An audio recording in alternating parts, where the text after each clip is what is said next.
تو اس لیول پہ اپنے آپ کو سوچیں، اپنا ہر قدم اٹھانے سے پہلے سوچیں کہ آپ دینداروں میں آتے ہیں، درس میں آتے ہیں، اٹھنا بیٹھنا ہے تو اپنے انداز کو محتاط کر لیں۔ محتاط کیوں کریں بھائی؟ کیوں کریں؟ کیونکہ رب سے محبت کی ہے، دین پہ چلے ہیں تو قربانی تو دینی پڑے گی، قربانی دیں گے تو پھر رب اس کا اجر بھی بڑے پیارے انداز سے دے گا۔ میں نے جو سرنامہ کلام میں تلاوت کی نا آیات، اس سے سماعت کریں، مختصر باتیں ہیں آج، پھر اپنی گفتگو کو سمیٹ دوں۔ سورہ طٰہٰ کی آیت نمبر 124 ہے، اور اللہ تعالیٰ ارشاد فرماتا ہے وَمَنْ أَعْرَضَ عَنْ ذِكْرِي فَإِنَّ لَهُ مَعِيشَةً ضَنْكًا وَنَحْشُرُهُ يَوْمَ الْقِيَامَةِ أَعْمَىٰ۔ سورہ طٰہٰ کی آیت نمبر 124 میں اللہ نے کیا فرمایا؟ میری بات بھی سن لیں۔ اللہ سبحان اللہ۔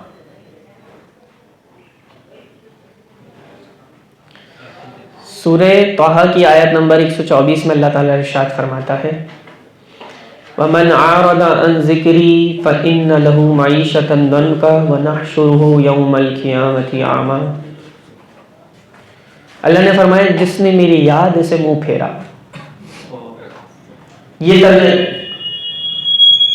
ترجمہ امام اہل سنت درود شریف پڑھنا، اللہم صلی علی سیدنا مولانا محمد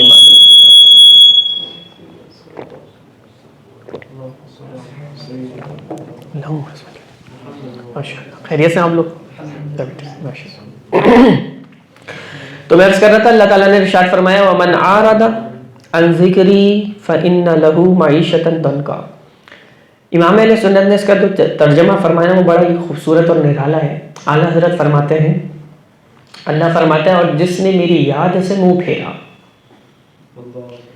ہوگا کیا؟ دیکھیں پوری دنیا کا آپ سروے کریں نا، مسلمانوں کی بات کروں گا خاص، تو لوگ پریشان ہیں نا۔ پریشانی کی وجہ پتہ ہے کیا ہے؟ دو صورتوں میں پریشانی ہے، یا تو بے روزگار ہے، جاب نہیں ہے، ٹھیک ہے۔ ایک اور صورت ہے بندہ صاحب روزگار ہے، کماتا بھی صحیح ہے، ضرورتیں بھی پوری ہو جاتی ہیں، پھر بھی وہ جو نا مایوس ہے، ذہن سکون میں نہیں ہے، دل آرام میں نہیں ہے، مزاج میں ٹھہراؤ نہیں ہے۔ جب اس کے پاس بیٹھے اس کے چہرے میں مایوسی ہے، اس کے لفظوں میں مایوسی ہے، ایسا کیوں ہے؟ اس کا جواب قرآن مجید میں موجود ہے، آج یہ سن کے جائیں آپ اور اس کو دور کریں۔ اللہ فرماتا ہے کہ وَمَنْ أَعْرَضَ عَنْ ذِكْرِي فَإِنَّ لَهُ مَعِيشَةً ضَنْكًا۔ اللہ نے فرمایا جس نے میری یاد سے منہ پھیرا، میرے ذکر کو چھوڑا، میرے کلام کو چھوڑا، میرے دین کو چھوڑا، کہا کیا ہوگا؟ فَإِنَّ لَهُ مَعِيشَةً ضَنْكًا۔ اللہ فرماتا ہے میں اس کی زندگی کو اس پہ تنگ کر دوں گا، تنگ کر دوں گا۔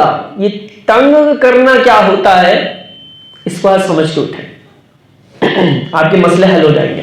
اور اللہ نے فرمایا صرف اتنی ہی سزا نہیں ہے، یہ تو دنیا کی سزا ہے نا۔ اللہ نے فرمایا وَنَحْشُرُهُ يَوْمَ الْقِيَامَةِ أَعْمَىٰ۔ اللہ فرماتا ہے قیامت کے دن میں سے نابینا اٹھاؤں گا، اندھا اٹھاؤں گا۔ اب مفسرین نے اس پہ تفصیلی کلام کیا ہے، میں اس کو سمجھانے کے لیے چند چیدہ باتیں آپ کو سمجھاتا ہوں۔ دیکھیں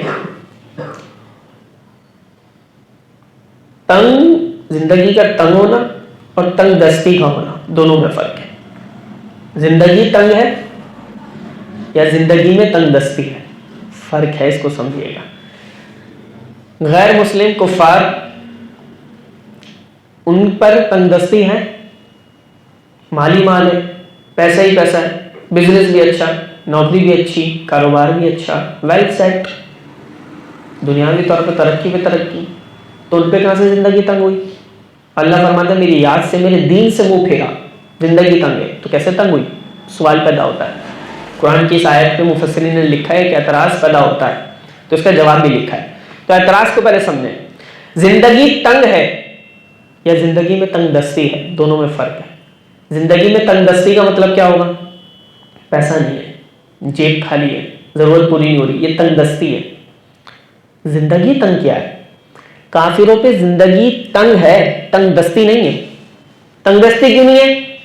کیونکہ مسلم شریف کی روایت ہے الدنیا سجن المومن و جنت الکافر او کما قال علیہ السلام، فرمایا کافر کے لیے دنیا جنت ہے اور مومن کے لیے قید خانہ ہے۔ کبھی قیدی سے آپ نے سنا ہے کہ قیدی کہے کہ مجھے اپنی قید میں مجھے اے سی بھی مل جائے تو فریج بھی مل جائے تو کار بھی مل جائے تو ساری لگژری لائف مجھے قید خانے میں مل جائے؟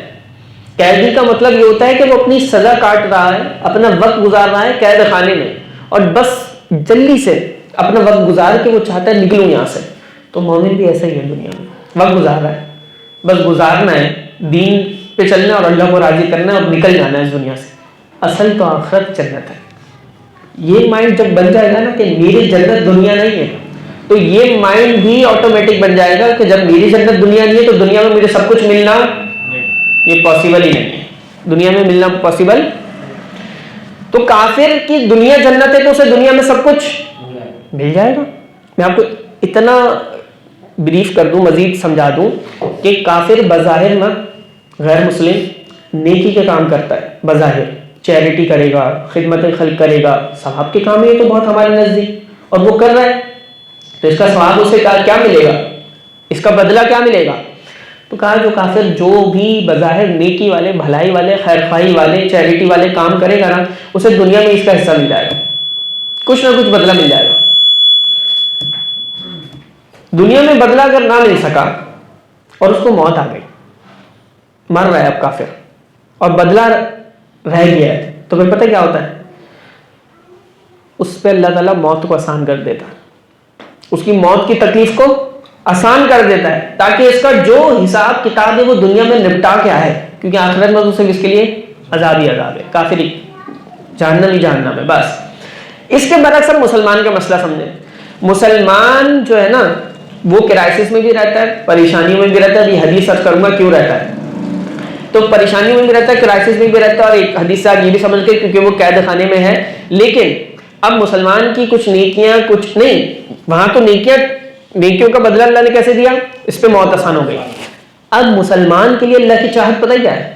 یہ میرے پاس آئے تو گناہوں سے پاک ہو کر آئے۔ اب مسلمان نے کیے گناہ اور اس کے آ گیا موت کا وقت، توبہ بھی نہیں کر سکا، اتنی نیکیاں نہیں کر سکا کہ وہ گناہ مٹ سکے، تو اب جب اس پہ موت کا وقت آتا ہے نا تو اللہ تعالیٰ اس پہ موت کو اور مشکل کر دیتا ہے، موت کی تکلیف کو بڑھا دیتا ہے، اذیت ناک، اور اس کی موت تکلیف دہ ہوتی ہے۔ کیوں؟ کیونکہ جتنی تکلیف دہ موت سے مرے گا اس تکلیف پہ جتنا اس کو صبر ہوگا اتنا اس کے گناہوں کو معاف اللہ فرما دے گا۔ تو اللہ چاہتا ہے میرا بندہ میرے پاس گناہوں سے پاک ہو کر آئے۔ بعض اوقات آپ دیکھتے ہیں لوگ بڑی تکلیف میں دنیا سے جاتے ہیں تو پھر آپ کہتے ہیں کہ بھائی اللہ نے مشکل کو آسان کر دیا، تو اصل میں اللہ انہیں گناہوں سے پاک کر رہا ہوتا ہے، گناہوں سے پاک ہو کے پھر رب کے پاس جاتے ہیں۔ تفصیلی گفتگو ہو رہی ہے، میں مختصر کرتا ہوں۔ تو اصل کیا چیز ہے؟ زندگی کا تنگ ہونا، زندگی میں تنگ دستی ہونا، یہ ایک الگ چیز ہے۔ زندگی میں تنگ دستی ہونا یہ پورا کانسیپٹ میں نے آپ کو سمجھا دیا کہ آپ پہ تنگ دستی ہوگی کہ کافر پہ ہوگی تو کیوں ہوگی اور کیوں نہیں ہوگی۔ زندگی کا تنگ ہونا کیا ہے، یہ تفسیر میرے سامنے موجود ہے اور اس میں تفصیلی طور پہ یہ لکھا ہوا ہے کہ کافر جو ہے نا اس پہ زندگی میں تنگ دستی نہیں ہونی، زندگی تنگ ہونی ہے۔ اور اسی طرح سے کچھ مسلمان بھی کہ جو دین سے دور ہوں گے، اللہ کے کلام سے، رب کی یاد سے دور ہوں گے، ان پہ زندگی تنگ ہو جائے گی۔ دیکھیں لوگ بہت پریشان ہیں، اب پریشانی اپنی وجہ سے، اتنی بھاری زندگی گزار رہے ہیں، اتنے بوجھل انداز سے، ذہن بھاری، طبیعت بھاری، سب کچھ عجیب انداز ہے۔ زندگی کو ہلکا پھلکا بالکل طبیعت میں ریلیکس کیسے محسوس کریں گے؟ کہ جب تم اللہ کا ذکر کرو گے، جب تم اللہ کا ذکر کرو گے نا تو پھر اللہ کی رحمت کے دروازے تم پہ کھلیں گے نا۔ اب تم کیا کر رہے ہو؟ قرآن بیان کر رہا ہے کہ تم نے رب کے ذکر سے منہ پھیرا، تم نے نماز سے بھی منہ پھیرا، تم نے دروس سے بھی منہ پھیرا، تم نے دروس سے بھی منہ پھیرا، تم نے محفل سے بھی منہ پھیرا، علماء سے بھی منہ پھیرا، دین سے بھی منہ پھیرا اور دینداروں سے بھی منہ پھیرا، تو اللہ فرماتا ہے پھر تو معیشت تنگ کا، میں تم پہ تمہاری معیشت کو تنگ کر دوں گا۔ پیسہ بھی ہوگا، نوکری بھی ہوگی، جاب بھی ہوگی، سب کچھ ہوگا، لیکن تمہارے پاس دل کا سکون نہیں ہوگا، تمہارے پاس طبیعت میں اطمینان نہیں ہوگا، سیٹسفیکشن نہیں ہوگی، تم مطمئن نہیں ہوگے۔ اتنا کمانے کے باوجود